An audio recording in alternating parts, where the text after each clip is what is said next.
justru dalam sejarah tidak dicatat. Subhanallah. Justru yang dicatat adalah Sumpah Pemuda yang 28 Oktober dimulai dari 27 Oktober.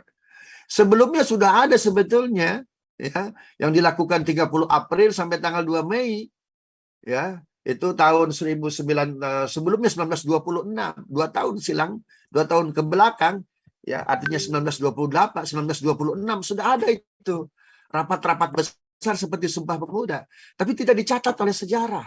Bahkan tidak dideklarasikan seperti sebagai Sumpah Pemuda. Subhanallah. Kenapa? Karena dialektikanya, kepentingan individunya, kepentingan golongannya, padahal penjajah satu. Tapi kepentingan nasional ketika itu sibuk dengan kepentingan individu, kepentingan ormas dan golongan, sehingga tidak dicatat, sehingga tidak melahirkan yang disebut dengan Sumpah Pemuda hari ini. Sumpah Pemuda hari ini justru dibacakan oleh seorang anak muda yang bukan siapa-siapa dia, guru dia. Namanya Sarmin Mangunserkoro. Dia bukan pemuda hebat, Bapak Ibu. Dia biasa-biasa dia. Tapi dengan lantang, saya muridnya Ki Hajar Dewantoro. Di luar kepentingan kalian, di luar ormas-ormas kalian, di luar keinginan untuk kalian menampilkan jati diri kalian, saya tidak punya kepentingan apa-apa. Saya cuma hanya merangkum bahwa Republik kita perlu bersatu. Siapapun Anda, dari Sumatrenan Bond, dari Batak Bonds, ya, dari Batavia Bond, semuanya silahkan. Kalian bangga dengan wilayah-wilayah kalian, dengan bond-bond kalian. Tapi yang harus kalian tahu bahwa Indonesia memerlukan kita, memerlukan persatuan. Maka hilangkan bond-bond kalian. Silakan Sumatrenan Bond jadi kekuatan. Batak Bond jadi kekuatan. Betawi Bond jadi kekuatan. Katolik Kike Bond jadi kekuatan. Islamic Kick Bond jadi kekuatan. Tapi hari ini Indonesia memerlukan kita persatuan. Maka tanggalkan kepentingan-kepentingan kalian.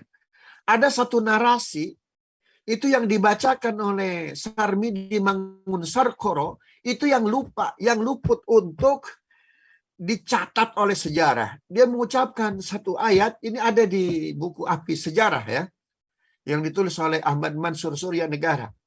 Bahwa Indonesia memerlukan kita, tanggalkan egoisme kalian. Dia membacakan satu ayat, wa rabbaka fakabbir.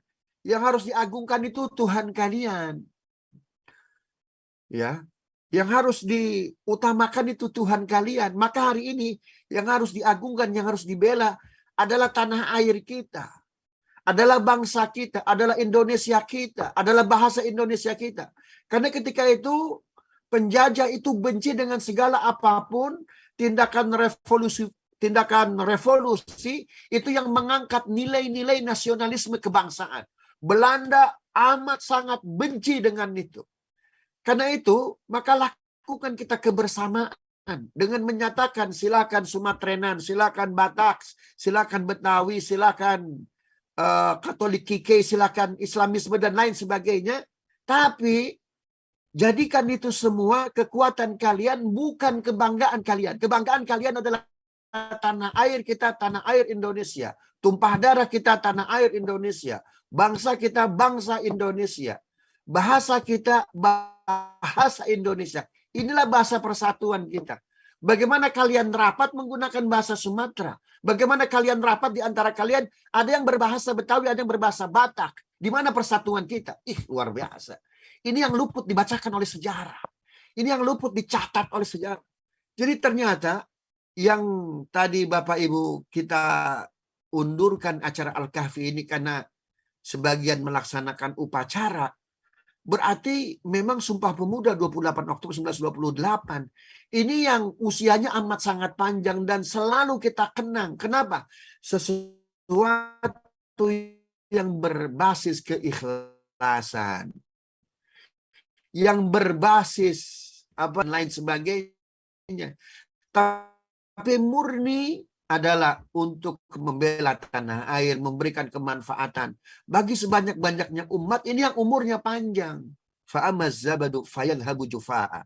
Itu orang-orang yang berjuang, kata Al-Quran, itu bukan berbasis keikhlasan, bukan berbasis perjuangan memberikan kemanfaatan kepada sebesar-besarnya masyarakat dan umat. Itu seperti buih laut dalam surat Ar-Ra'd ayat 17. Itu seperti buih laut yang hilang diterpa ombak. Siapa yang bisa memegang buih laut? Ya, nggak bisa, dia hilang diterpa ombak.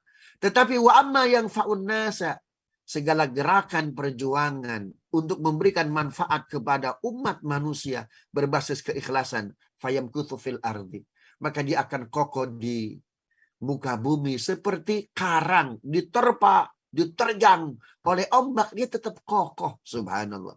Karena itu rapat besar pertama 1926 nggak kita kenang. Kenapa? Karena sibuk dengan apa itu kebanggaan individu, kebanggaan wilayah. Subhanallah. Maka hari ini pun sama. Jangan sampai Sumpah Pemuda diupacarakan saja, tapi hikmahnya nggak kita ambil. Subhanallah. Itu Haji Sarmin Mangunusarkoro, Bapak Ibu, ketika jadi menteri, gajinya nggak pernah diambil. Ya. Apalagi untuk korupsi. Oh, gajinya aja nggak pernah diambil. Bahkan semua yang dia peroleh itu dia berikan kepada masyarakat. Ketika itu oleh Bung Karno ketika wafat, ya, diizinkan untuk dimakamkan di Taman Pahlawan. Beliau minta dimakamkan di Yogyakarta. Banyak orang hebat sehingga Indonesia ini survive sampai saat ini itu nggak kita kenang. Ya. Justru mereka apa? Mereka mangkir dalam panggung-panggung besar, dalam panggung-panggung apresiasi. Dikuburkannya nggak mau itu di makam Taman Pahlawan yang luar biasa. Coba lihat Pak Natsir, di mana makamnya itu di karet bifak, campur dengan kuburan masyarakat. Subhanallah. Ibu Fatmawati di karet bifak. Pahlawan, karena mereka buru itu pahala. Nah, karena itu Bapak Ibu yang dimuliakan Allah, Indonesia bisa hebat sampai hari ini. Ya, ini oleh orang-orang ikhlas yang luar biasa. Mereka nggak perlu panggung apresiasi. Mereka nggak perlu dikenang namanya, tapi sejarah perlu mencatat dia. Subhanallah. Kalau kita bongkar-bongkar sejarah, ngelihat kepribadian Pak Haji Sarmin Mangunusarkoro, luar biasa. Ya, itu luar biasa. Bahkan gurunya Ki Hajar Dewantoro yang berhak menjadi menteri pendidikan bukan saya, murid saya sebetulnya. Kenapa? Karena dia orangnya luar biasa. Dia guru. Dia guru yang layak dicontoh. Dia guru yang layak diikuti perkataan-perkataannya. Ki Mangunusarkoro, dia ketika ngomong biasa-biasa. Bahkan mungkin bahasanya menurut kita sekarang belepotan, Bapak Ibu. Tapi ketika sudah membangun narasi, ya, ketika sudah membangun narasi dengan akhlaknya luar biasa. Dia bisa berbahasa bagus ketika membacakan, ketika memberikan artikel pada Sumpah Pemuda kedua saja, itu rapat kedua. Baru beliau dengan amat sangat heroik dia membacakan, ya, dia menampilkan bahwa Indonesia kalau mau berubah, maka dimulai dari diri kita. Pendidikan nothing tanpa kita menjadi seorang guru yang baik bagi keluarga kita, khususnya bagi anak-anak kita, karena kita adalah peniru ulung dari kita. Maka itu sekolah, dia adalah the second of school, ya. First schoolnya itu adalah rumah kita. Itu luar biasa tuh pendidikan itu. Jadi untuk membangun Indonesia yang pendidikannya hebat, itu dimulai dari rumah. Rumah, maka pastikan orang tuanya memberikan role model yang baik. Mungkin orang tua tidak bisa memberikan role model yang baik. Bagaimana yang dilihat oleh seorang anak, bagaimana yang didengar oleh seorang anak. Maka semua media itu harus mendukung untuk pendidikan karakter Indonesia.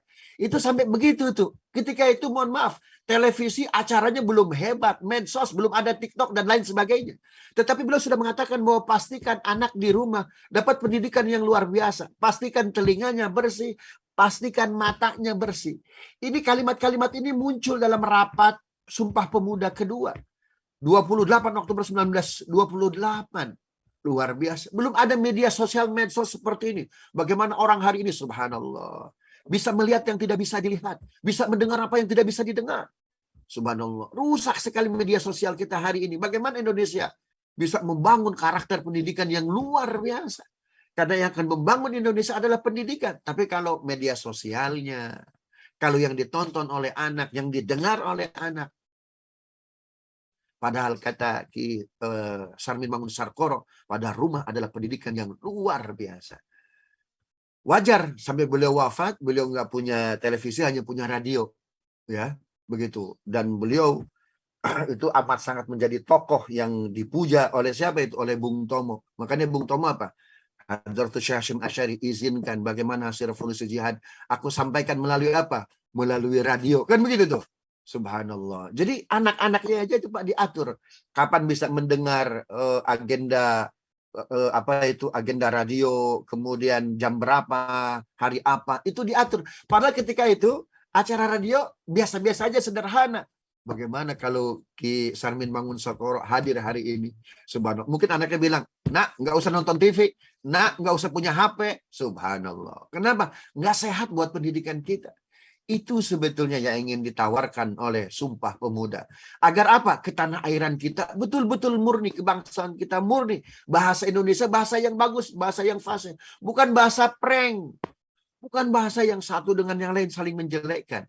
Itulah kalau kita mau membangun keindonesiaan kita. Selamat Sumpah Pemuda.